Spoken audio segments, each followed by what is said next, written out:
आदमी से शादी हुआ हमरा।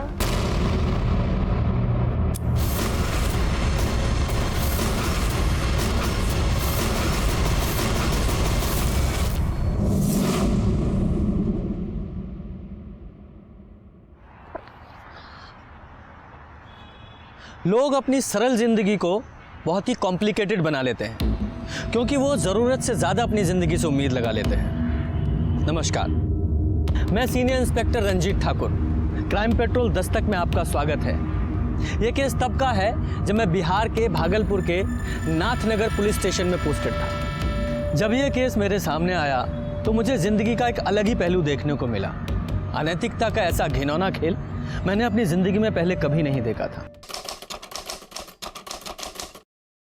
3 साल पहले डेथ हो गया था उनका। मरा हुआ आदमी से शादी हुआ हमरा। बहुत विचित्र तरीका से हमरा शादी हुआ। मंगलम भगवान विष्णु मंगलम गरुड़ध्वजा मंगलम भगवान पुंडरीकाक्षाय मंगलाय तनोहरि। अब वधू वर को वरमाला पहनाएगी।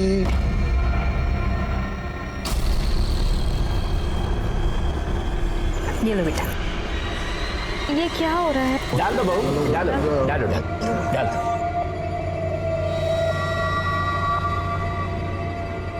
अब वर वधू को माला पहनाएगा। पहले आप लोग यहाँ पे स्पर्श कराइए, आप भी स्पर्श करिए। और विवाह संपन्न हुआ।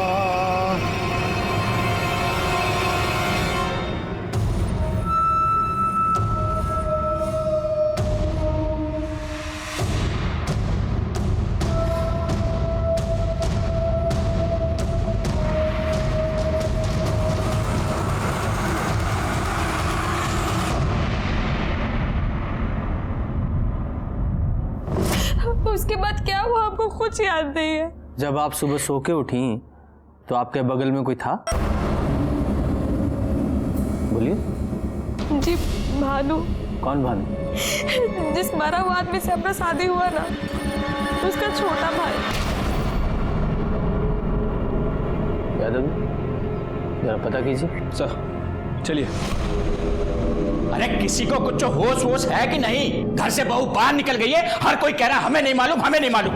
अरे किसी को कुछ बताओ तो कि कहाँ गई है वो? अरे तभी ना कह रहे हैं, इतना सब लोग हो तुम लोग, देख नहीं सकते थे कौन कहाँ जा रहा है? लेकिन हम तो अभी सो के उठे हैं। तुम तो सोते रहो बस।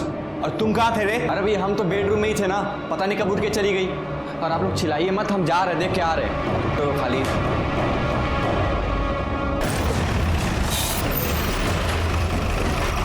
आइए साहब। पापा पुलिस पुलिस कहा हुआ बहू? दरोगा जी, लड़की बोल रही है कि मरा हुआ आदमी से शादी करवाएं आप लोग इसका। मरा हुआ आदमी? इसका तो दिमाग खराब हो गया है। ये हमारा बेटा है छोटा भानु, इसके साथ ब्याह हुआ इसका। ए जाओ एल्बम लेके आ जरा। हाँ भी लाते हैं। देखिए जब आप एल्बम देखिएगा आपको सब पता चल जाएगा। अरे बारात गई, विधि विधान से शादी हुआ, अब कैसे समझाएं हम आपको? अरे लाओ, ला रहे हैं। ले लीजिए।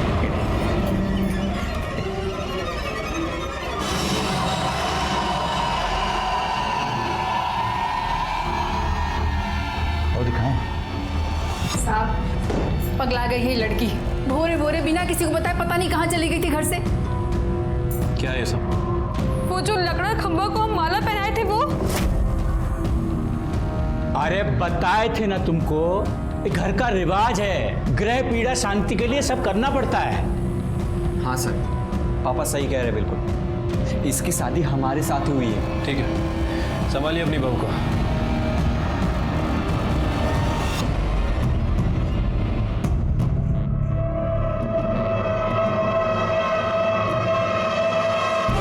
सर, लड़की का मानसिक संतुलन ठीक नहीं है, कुछ भी बोल रही है सर। ठीक है।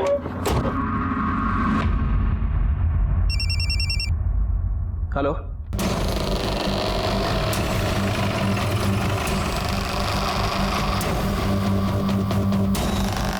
हटिए आप।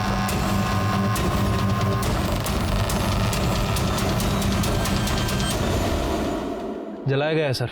ऐसा ही लगता है। ये कुछ सूटकेस या ट्रॉली बैग जैसा लग रहा है। इसका मतलब हो सकता है इसे कहीं और मारा गया हो और यहाँ लाके जला दिया।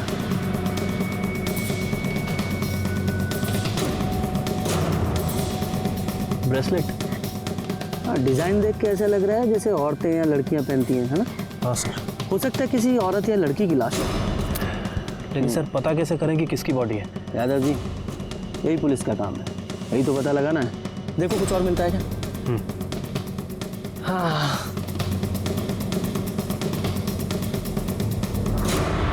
सर फोन मिला है। देखो कोई सिम कार्ड या मेमोरी कार्ड बचा है क्या इसमें? सर रीढ़ की हड्डी टूटी हुई है, मतलब किसी धारदार हथियार से वार किया गया है। और फॉरेंसिक रिपोर्ट के हिसाब से पहले मर्डर हुआ है और उसके बाद बॉडी को जलाया गया है। साहब, वो जो बॉडी पे सिम मिला था ये उसकी रिपोर्ट है और आधार कार्ड का कॉपी भी। ठीक है। मधु मिश्रा 23/17 इसकचक Bhagalpur, daughter of Prakash Mishra. Yadav ji sir आइए।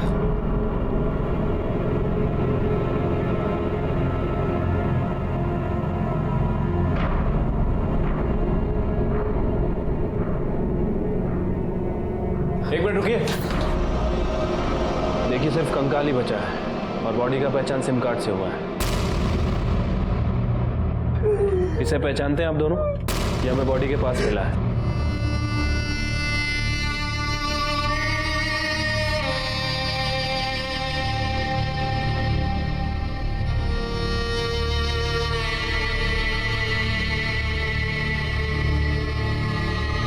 ससुराल वाले मारे हैं उसको। साहब, वहां पर उसका किसी के साथ झगड़ा हो गया था। एक रोज फोन करके बताया उसने हम लोगों को। हाँ मधु बोल। पापा हमारा शादी फर्जी है। अरे क्या बोल रही है? क्या पागलों जैसा बात कर रही है? हाँ पापा, 3 साल पहले ही मर चुका है वो। हाँ? मधु। पापा हम आपको बाद में फोन करते हैं। उसके ससुर को फोन किए आप, वो तो फायर हो गए। कहने लगे कि आपके आंखों के सामने आपके आंगन में अपने छोटे बेटे भानु के साथ शादी किया था। एक मिनट, क्या नाम बताया? भानु। भानु। ये आपकी बेटी की शादी कहाँ हुई थी? वो ठेकेदार है ना साहब, लल्लन चौबे उन्हीं के हैं। तिलक माझी चौक वाले। जी साहब। सर ये तो वही लोग हैं। और वो लड़की सुमन, उसने भी इन लोगों के बारे में बताया। सुमन तिवारी नाम की औरत पहले ही मेरे थाने में आ चुकी थी और फिर ये मधु मिश्रा का केस। दोनों ने ही भानु चौबे का जिक्र किया था। दोनों औरतों की कंप्लेन भी एक जैसी थी। कौन था ये जो एक मरे हुए आदमी से जिंदा लड़कियों की शादी करवा रहा था और क्यों? और फिर उन दोनों में से एक औरत की हत्या हो गई और जब उसकी जांच करने हम लल्लन चौबे के घर पहुंचे तो वहां एक अलग ही महाभारत छिड़ गया। आप लोगों ने धोखा किया हमरे साथ। आप लोग पुलिस को बहला सकते हो, हमको नहीं। और तुम कितनों को बेवकूफ बनाए हो? हाँ, चुप कर, नहीं तो अभी हम तुम्हारा। नहीं तो क्या क्या करेंगे? चुप। बहुत जुबान चलने लगा तुम्हारा। बाबूजी इलाज करना पड़ेगा इसका। अच्छा, इलाज करेंगे आप हमरा? हाँ, क्या इलाज करेंगे? क्या हो रहा है? ये सब किए हैं। हमारी लड़की इन लोगों के चलते मारी गई और ये मारे हैं उसे। क्या बकरी है तू? हम बकरे हैं, हम बकरे हैं। कभी नहीं, हम तुम्हें छोड़ेंगे नहीं। चांद, क्या हो रहा है? देखिए सर, हम आपको बताते हैं। हाँ हाँ देख लिया। पहले ये बताइए कि किस मरे आदमी से आप लड़कियों की शादी करवा रहे हैं? फालतू का बात है सर। मरे हुए आदमी से किसी का शादी होता है भला? ये जो है मिश्रा जी, इनके बेटी से हमारे बेटे भानु का शादी हुआ है बस। पर इस भानु की शादी तो सुमन के साथ हुई थी ना? सुमन से पहले इससे शादी हुई थी, मिश्रा जी की बेटी से। हाँ सर, और इनकी बेटी शादी के दूसरे ही दिन भाग गई थी। ना ना सर, ऐसा कोनो बात नहीं है, ये एकदम झूठ बोल रहा है। अरे का झूठ बोल रहा है? अरे ये तो बताइए, हमारी बेटी का शादी किसके साथ हुआ है? काहे? तुम नहीं थी का मंडप में? हाँ, अरे तुमरे आंगन में तो भानु का शादी करवाए थे और तुमरे घर में आए थे ना बारात सजा जाते जाके भूल गई क्या? और तुम्हारे घर से ही बहू को विदा करा के ले गए थे, याद है कुछ की नहीं? वो सब नाटक था, ड्रामा था। सच तो ये है इन लोगों ने किसी मरे हुए आदमी के साथ हमारी बेटी का ब्याह किया है, उसे टॉर्चर किया है और जलाकर मार डाला उसे। टॉर्चर किया है इन लोगों ने। झूठ बोली ना कर तो मुंह नोचने की। शांत जाइए, आप लोग अपने घर जाइए, जाइए। इन लोगों को छोड़िएगा मत, हमारी बेटी को जलाकर मार दिए हैं ये लोग।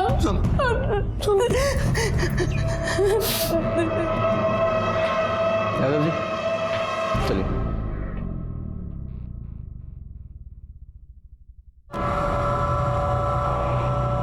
ये फोटो किसकी है? सर ये हमारे बड़के भैया थे, बद्री चौबे। 3 साल हुआ डेथ कर गए।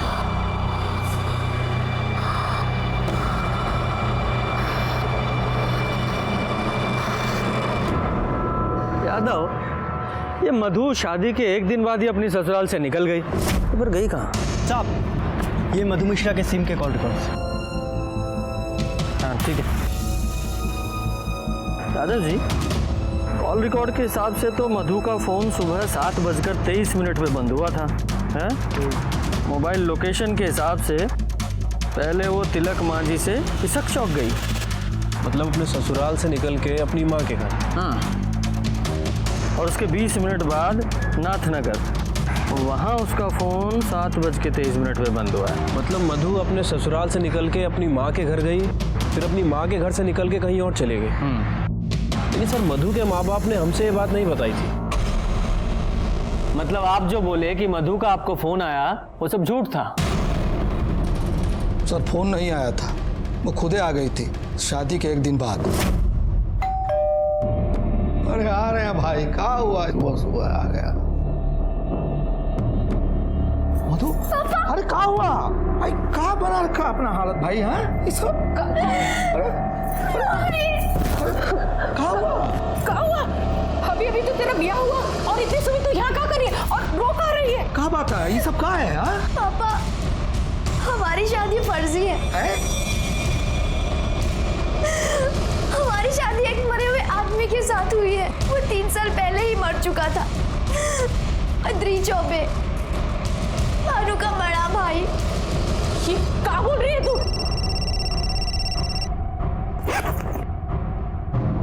हेलो, हाँ हम घर पहुंच चुके हैं, बस आते हैं। किसका फ़ोन था?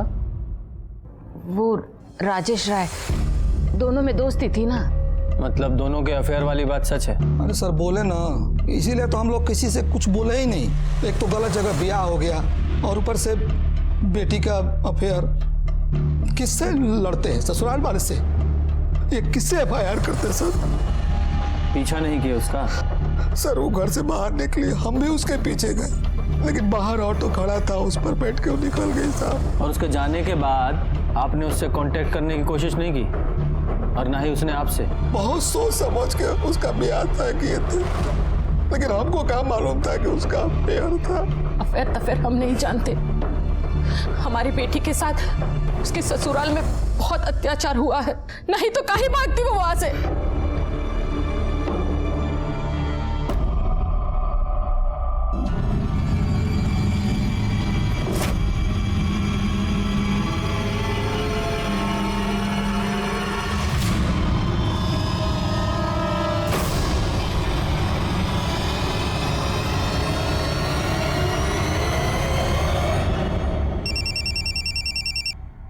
हेलो हेलो सर, मैं सिंटू बोल रहा हूँ।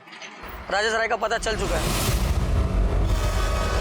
देखो, खबर है कि बॉडी मिल गया है। भाग लो बेटा। और हाँ सुनो, पुलिस ने पकड़ा तो हमारा नाम मत लेना। अरे ऐसा कुछ नहीं होगा, तुम फोन रखो अभी। ये राजेश राय कहाँ रहता है? वो है ये? रुक।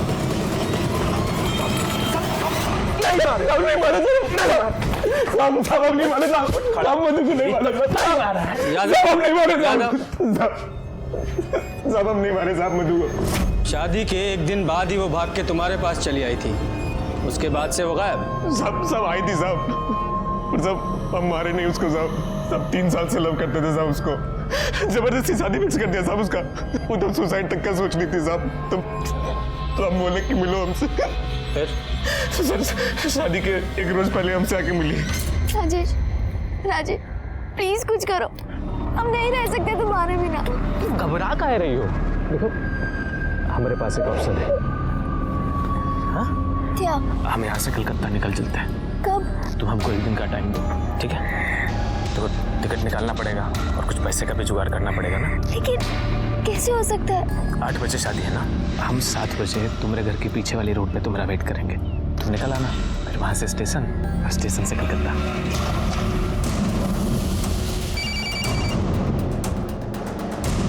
कहाँ हो तुम? मधु हम आ रहे हैं। बारात बस पहुँचने ही वाली है। तुम चिंता ना करो, हम आ रहे हैं, पहुँच रहे हैं ना।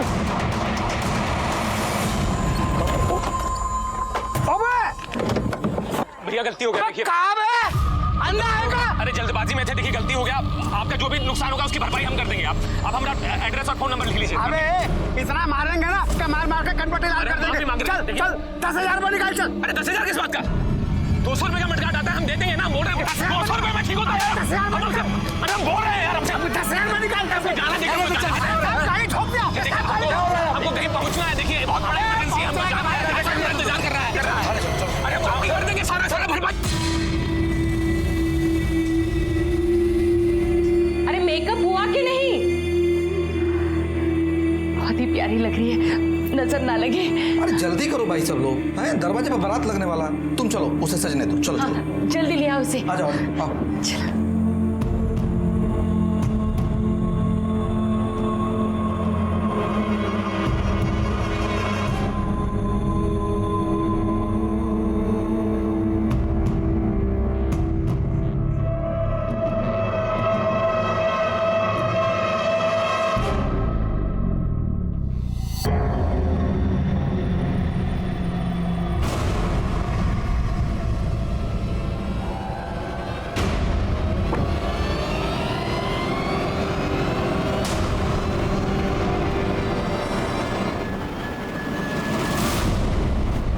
हमसे गलती हो गया, देखो मत।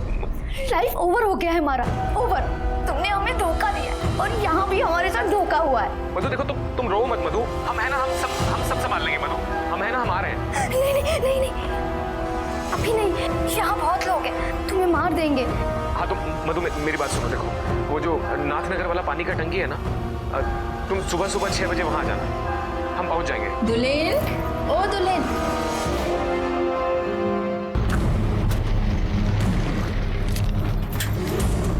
कहाँ लगे थे? रो मत।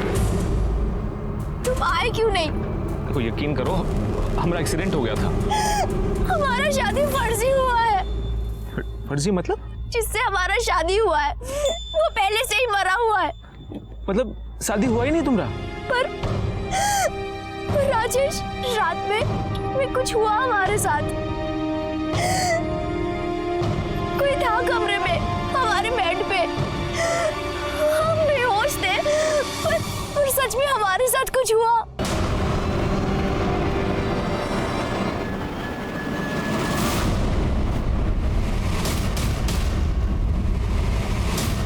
राजेश, तुम लौट जाओ। राजेश क्यों?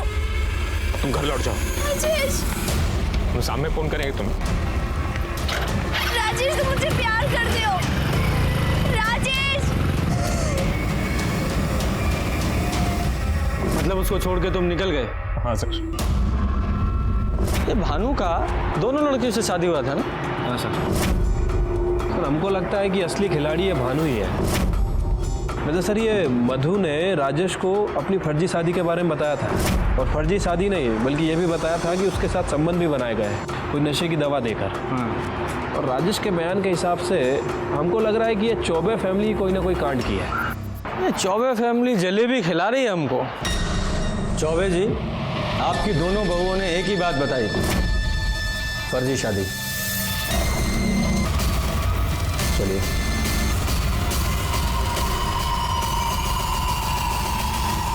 यादव जी, इस भानु के ना कॉल रिकॉर्ड्स निकलवाइए। ये जरूर कोई ना कोई कांड करके बैठा है। अच्छी खासी पोस्ट ऑफिस की नौकरी थी, उसका इंटरव्यू देने नहीं गए तुम? कौन सा भूत सवार हुआ है तुम पे ये बिजनेस करने का? और वैसे भी तुम्हें बिजनेस का कौन सा अनुभव है, बताइए। हम बाद में बात करते हैं तुमसे आके। हाँ, छोटे भाई को बिजनेस का भूत सवार हुआ है। अब तुम ये मत बोलना कि वो सही बोल रहा है। हाँ, क्या लेकर आए? सर आपका शक सही था। जिस दिन मधु का मर्डर हुआ उस दिन भानु की फोन की लोकेशन इशक चक का था। तिलक मांझी से इशक चक, यानी कि भानु लड़की का पीछा कर रहा था। यादव जी, इस भानु को अरेस्ट करो, इससे पहले कुछ और कर दे। ठीक है सर, एक मिनट। हेलो, क्या? एक काम कीजिए, फॉरेंसिक को भेजिए, हम लोग आ रहे हैं। यादव जी, फॉरेंसिक किस लिए? सर वो चौबे जी के घर चलना होगा, तिलक मांझी।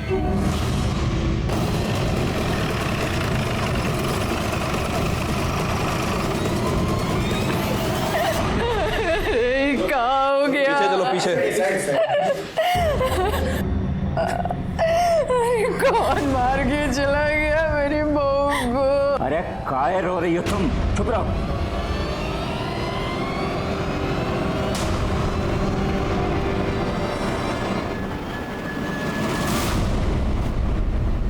बॉडी सबसे पहले किसने देखी?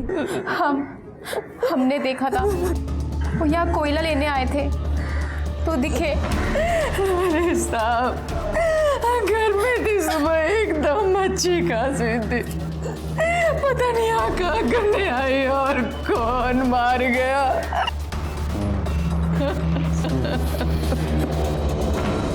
जा, पूरे घर की तलाशी लो, देखो कोई कुल्हाड़ी या गंडासा जैसी चीज मिलती है क्या।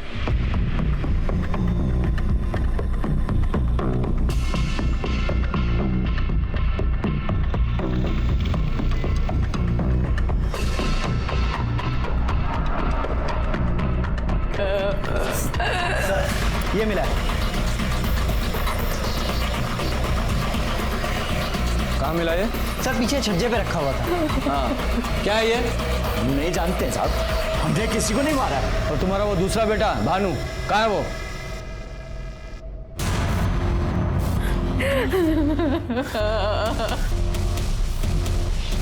ये क्या हुआ मम्मी? दुल्हन चली गई बाबू। ये कैसे हुआ पापा? कहाँ थे तुम? साहब वो तो हम बरारी गए थे, वो सीमेंट लेने के लिए। ये पर्ची रहा। ये तो कल की डेट की है। हाँ, वो पैसा बकाया था ना साहब, तो पैसा ही देने गए थे। बकाया देने गए थे या इसको मार के भागे थे? और मधु को भी इसी कुल्हाड़ी से मारा था ना? नहीं साहब, हमने किसी को नहीं मारा, और ये तो हमारा है भी नहीं। बोलो ना आप। जीप में डालो इसे। देखो साहब, इसने किसी को नहीं मारा है, आप बिल्कुल गलत कर रहे हैं। अच्छा, मैं गलत बात कर रहा हूँ? पूछो इससे। 19 जून को जिस दिन मधु का मर्डर हुआ, उसके पीछे गया था कि नहीं गया था? पापा हमने कुछ लेके जाओ इसे। देखिए साहब, इसे छोड़ दीजिए। अरे इसने कुछ नहीं किया। शांत। ये कुल्हाड़ी लीजिए, इस पे फिंगरप्रिंट्स होंगे। उन फिंगरप्रिंट्स की रिपोर्ट मुझे जल्दी से देनी चाहिए। साहब हम बताते हैं। शादी के एक दिन बाद हमारे भोरे भोरे आंख खुल गए साहब।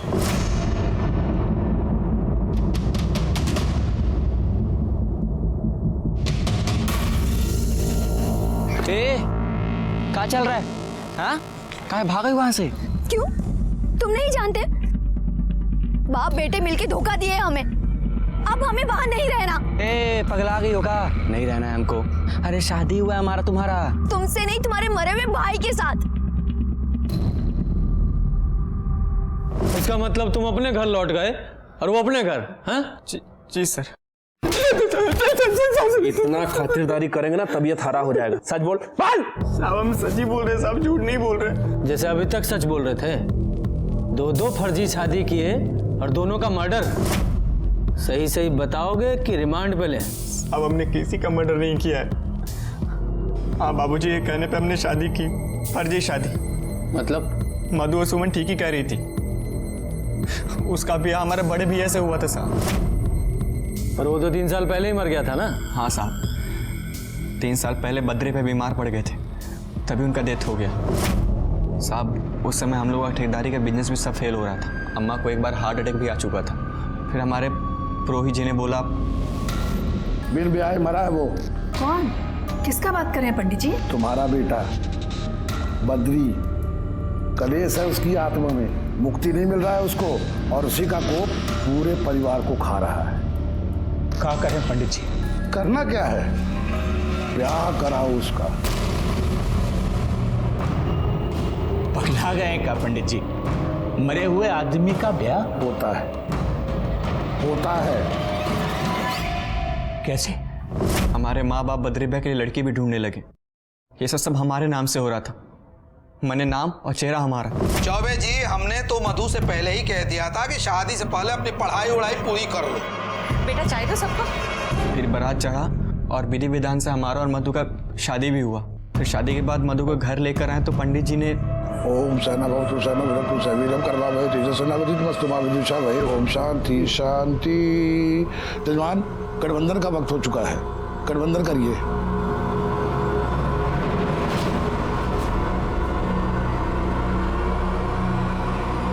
ये सब क्या हो रहा है?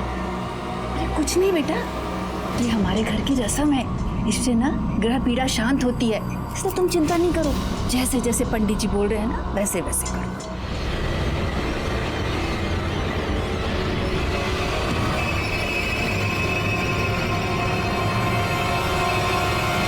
फिर एक दिन बाद मधु घर से भाग गई। मधु के जाने के बाद पंडित जी के बोलने पर हम लोगों ने फिर से दूसरी लड़की देखनी शुरू कर दी, और इस बार हम लोग एक गरीब घर की लड़की फाइनल की से।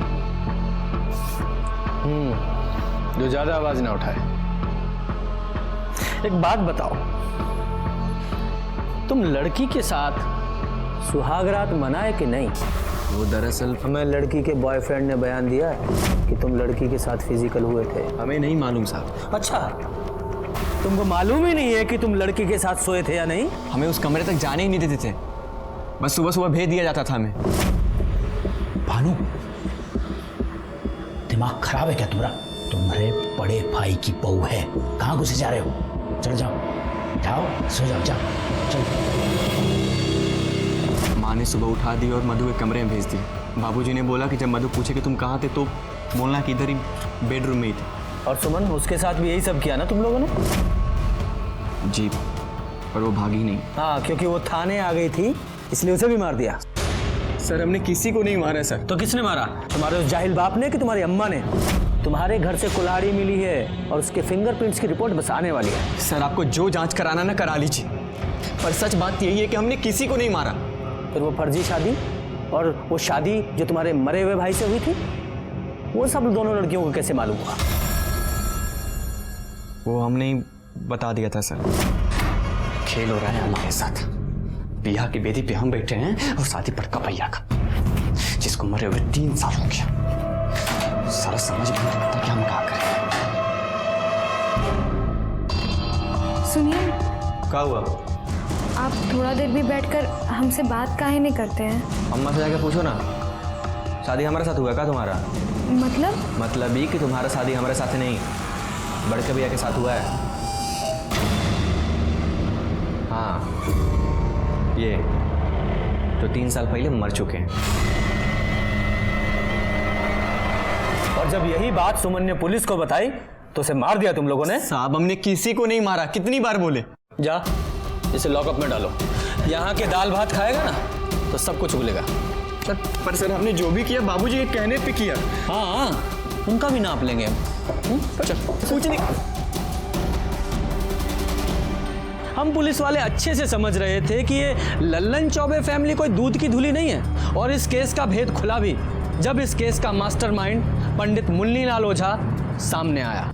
आप ही थे ना जिन्होंने उस मरे हुए लड़के से दोनों लड़कियों की शादी करवाई थी? जी, तंत्र विद्या में होता है। अच्छा, तंत्र विद्या में लड़कियों का शारीरिक शोषण भी होता है? जा चल। आओ लल्लन चौबे, ये पंडित जी ने सब बता दिया है। वो लड़कियों का शोषण सब कुछ बता दिया है। पंडित जी ने तो गंडा बांधा था हमको, पहले खुद गए और फिर। अब सुहाग रात का रस्म पूरा होगा। और करेगा कौन? तुम्हारे बेटे बद्री की आत्मा हमारे शरीर में वास कर रही है। अब वो जो भोगेगा हमारे माध्यम से भोगेगा। मतलब विवाह का सुख वो हमारे शरीर से भोगेगा। भौजी, ये दूध ले लो बेटा, पी लो, सगुन होता है। लो।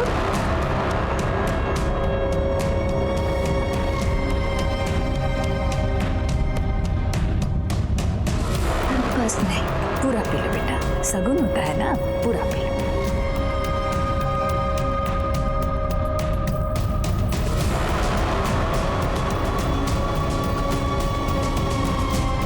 खेल हो रहा है हमारे साथ।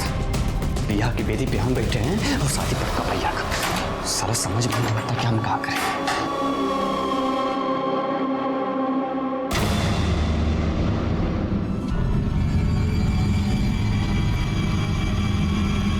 अब आप लोग बाहर जाइए।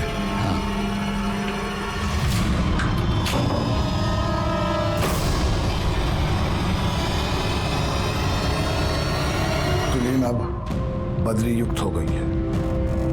अब जो भी इसको पहनेगा बद्री उसके माध्यम से सुख प्राप्त करेगा।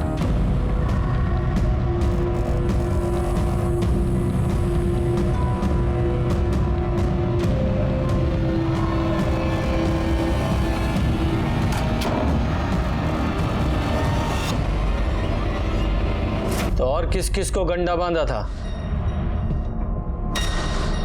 यादव जी जरा बुलवाइए इनसे। नहीं बोलोगे? विकास को तो हम ही दिए थे डंडा। और कौन कौन था? गांव में है 2-4 लोग और भी। और सुमन के साथ भी?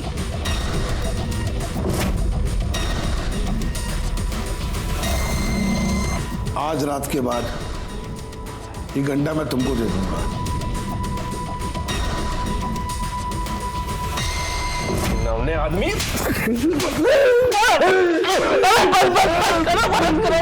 हत्या भी कबूल कर लीजिए पंडित जी, वरना बहुत पिटाई करेंगे। कोई हत्या नहीं करी हमने, कदम ने कोई हत्या नहीं करी हमने। चौबे तुमने? नहीं साहब, हत्या बिल्कुल नहीं। हत्या नहीं कि हम मरे हुए बच्चे की सौगंध खा रहे। जो कुछ किया था सब बक दिया ना आपके सामने, पर हत्या हमने नहीं की साहब, बिल्कुल नहीं की। यादव जी इन्हें यहीं चढ़ाओ, बलात्कार और जालसाजी का केस लगाओ। सर बैठो यहाँ पे।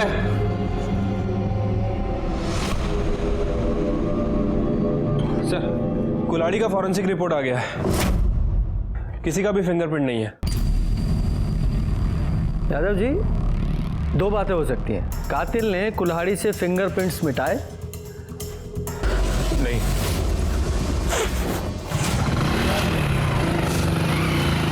कितनी देर बाद वापस आए? सर 5 मिनट में आया तो।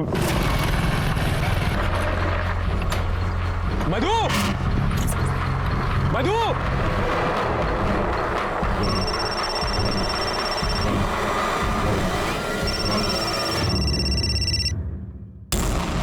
मधु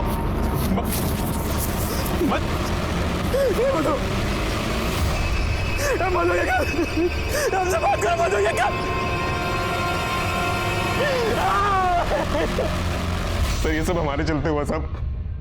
अगर मैं उसको छोड़ के नहीं जाता तो सर शायद जिंदा होती वो आज। उसके बाद क्या हुआ? देख अभी तू बरी नहीं हुआ है, अभी मौका है, सब बता दे वरना लंबा फंसेगा। साहब हम बहुत डर गए थे साहब, तो सर हम अपने दोस्तों को फोन किए। कौन दोस्त? सुनील और भगत यादव। सुनील और भगत झा? सब उन दोनों को हमारे अफेयर के बारे में मालूम था, इसलिए फोन किया सब। ये क्या हो गया बे? अभी हुआ कैसे? हम कुछ नहीं किए, हम तो उससे मिलने आए थे। तूने किया नहीं है ना, फिर भी तू फंस जाएगा। हाँ कैसे? अब देख, तूने कोलकाता का टिकट लिया था ना, फोन भी तेरा इधर ही है। तो सीरियल नहीं देखता है क्या? अरे पुलिस लोग ट्रेस कर लेते हैं, समझा? सीधा पकड़ के लेके चले जाएंगे। पर हम कुछ नहीं किए। कुछ तो करना पड़ेगा। एक काम कर सकते हैं, सबूत मिटाओ। कैसे? मेरे पास एक तरकीब है।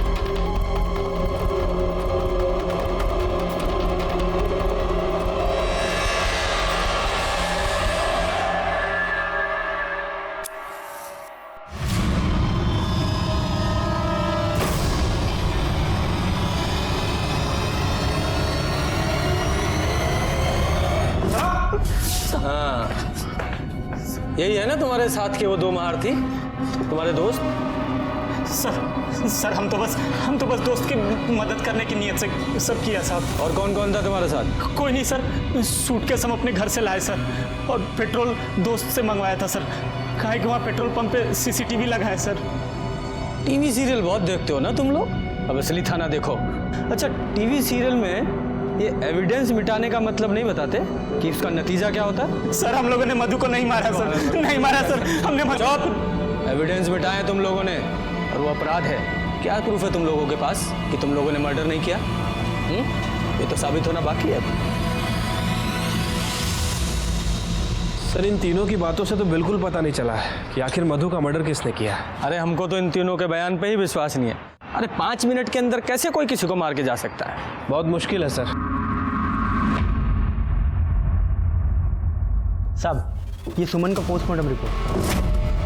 हाँ ठीक है। स्पाइनल कॉर्ड टूटा हुआ है, गहरा जख्म है। यादव जी, ये मधु की पोस्टमार्टम रिपोर्ट निकालिए सर। चलिए सर। ये देखिए, ठीक वैसा ही गहरा जख्म का साइज भी 5 से 5.5 इंच के बीच। यादव जी, ये तो कंफर्म है कि दोनों लड़कियों को एक ही आदमी ने मारा है। क्या कर रही है पुलिस? हाँ, हमारे बेटे के हत्यारे को अब तक क्यों नहीं पकड़ा? कौन शोर मचा रहा है? देखो सर। हम ऊपर तक जाएंगे, मीडिया को बुलाएंगे, हम छोड़ेंगे नहीं किसी को। देखना क्या हुआ है? क्या हुआ हमारे बेटे के केस का? हाँ, कहाँ है हत्यारे लोग? फांसी पे चढ़ा दीजिए उन चौबे और उसके परिवार वालों को। हत्यारे कहीं के पापी लोग हैं वो लोग। छोड़ना नहीं किसी को, हम कह रहे हैं आपको। अरे तुम यहाँ क्या कर रहे हो? अरे पुलिस अपना काम करे। चलो घर चलते हैं। माफ कीजिएगा साहब, क्या है ना कि बेटी के कारण थोड़ा सा परेशान है। चलो पुलिस अपना काम करेगी। हमारे बेटे के हत्यारे को छोड़ना नहीं। हाँ, पता चल रहा है। हम किसी को नहीं छोड़ेंगे हमारे बेटे के हत्यारे को।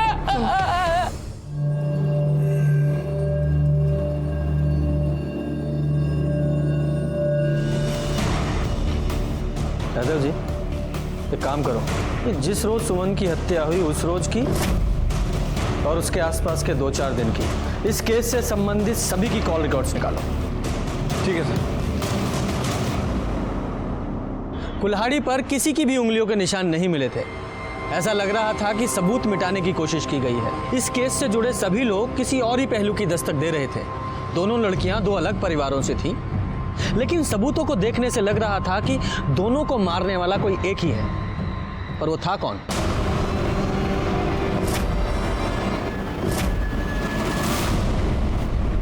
शाह साहब, आप लोगों से कितनी बार कहा है ये ग्लास हमेशा पानी से भरा होना चाहिए। अगर आप लोगों से नहीं होता है, एक जग ला के रख दो, मैं खुद ही भर लिया करूंगा। हाँ, जाइए। सर, सभी के फ़ोन रिकॉर्ड्स चेक किए, लेकिन किसी के फ़ोन रिकॉर्ड्स में कुछ मिला नहीं है।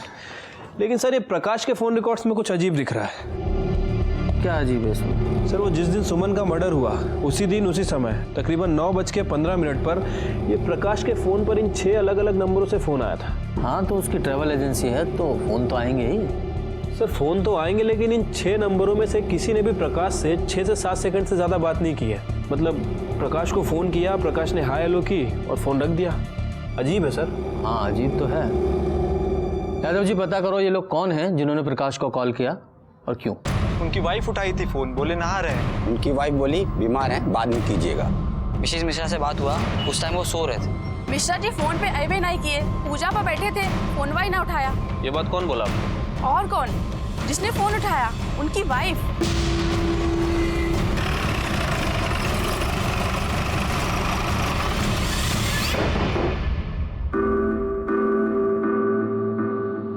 मिश्रा जी कहाँ है? बुलाइए जरा। क्या बात है, वो मार्केट गए हैं। अच्छा, जैसे 14 अगस्त को गए थे? मतलब मैं समझी नहीं। यादव जी, ये देखिए, ये आपके पति के कॉल रिकॉर्ड्स की डिटेल है। 14 अगस्त को सुबह 9:15 बजे के आसपास आपके पति के मोबाइल पर 6 अलग अलग लोगों के कॉल आए थे जो आपने उठाए थे। एक बार वो बीमार थे, दूसरी बार स्नान करने गए थे, फिर वो पूजा कर रहे थे और भी कई चीजें। कैसे कर लेते हैं आपके पति इतना सब कुछ एक साथ? बोलिए। वो हम कह दिए ना, हमें याद नहीं है। अच्छा, तो आपको याद नहीं है तो थाना ले चलते हैं आपको, तब याद आ जाएगा। संगीता बैठाओ ना जीप में, चलिए आइए। नहीं छोड़िए। अरे चलिए। हमने कुछ नहीं किया। हम क्या हम बताते हैं। हम बोले थे इनको ये सब मत करो। अरे कहाँ जा रही हो? से मिलने जा रहे हैं हम। रुक। मतलब ये हुआ कि अभी ससुराल से भाग के आई है, अब फिर दोबारा मुंह में करिखा पोतने के लिए बाहर जा रही हैं? हमने अपना मुंह काला नहीं किया, आप लोगों ने हमारा मुंह काला किया। आप लोगों की इज्जत बचाने के लिए हमने अपनी खुशी की बलि चढ़ा दी।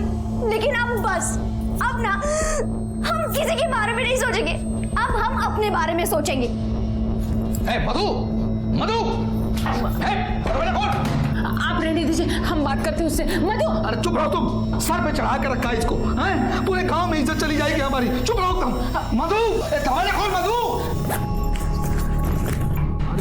अरे मधु, मेरी बात मत सुन। अरे मेरी बात तो सुन। अरे हमें नहीं रहना हमें। मधु बेटा सुनो तो मेरी बात। मधु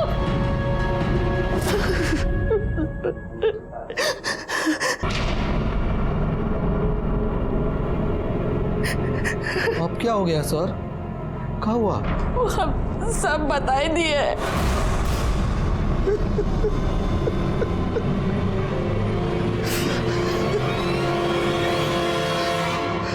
सर हम उस दिन मधु के पीछे गए थे और राजेश, तुम लौट जाओ। राजेश,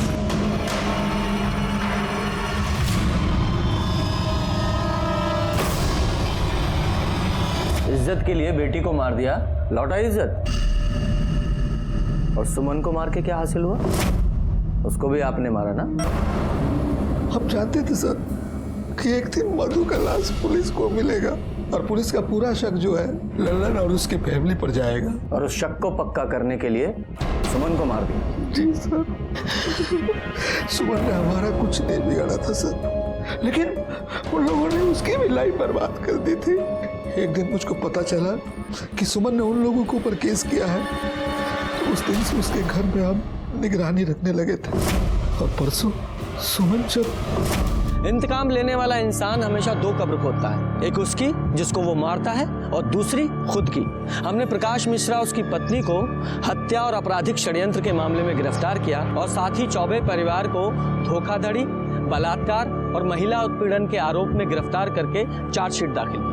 मधु मिश्रा के परिवार ने चौबे के मंसूबों को नहीं पहचाना। शादी के एक दिन बाद ही जब बेटी घर वापस आ गई और उसने बताया कि उसकी शादी फर्जी है, तो भी उन्होंने उस दस्तक को नहीं सुना। नतीजा, बेटी हाथ से निकल गई। और उधर चौबे परिवार भी दस्तकों के प्रति बहरा बना रहा। कभी कभी इंसान अपने मतलब के लिए अंधविश्वास पर भी विश्वास करने लगता है, जरूरत से ज्यादा उससे उम्मीद बिना उसके अंजाम को समझे। इसी के साथ मैं सीनियर इंस्पेक्टर रंजीत ठाकुर आपसे विदा लेता हूँ। कल फिर मिलेंगे। सतर्क रहिए और देखते रहिए क्राइम पेट्रोल दस्तक। मकसद बताना नहीं, बचाना है। जय हिंद।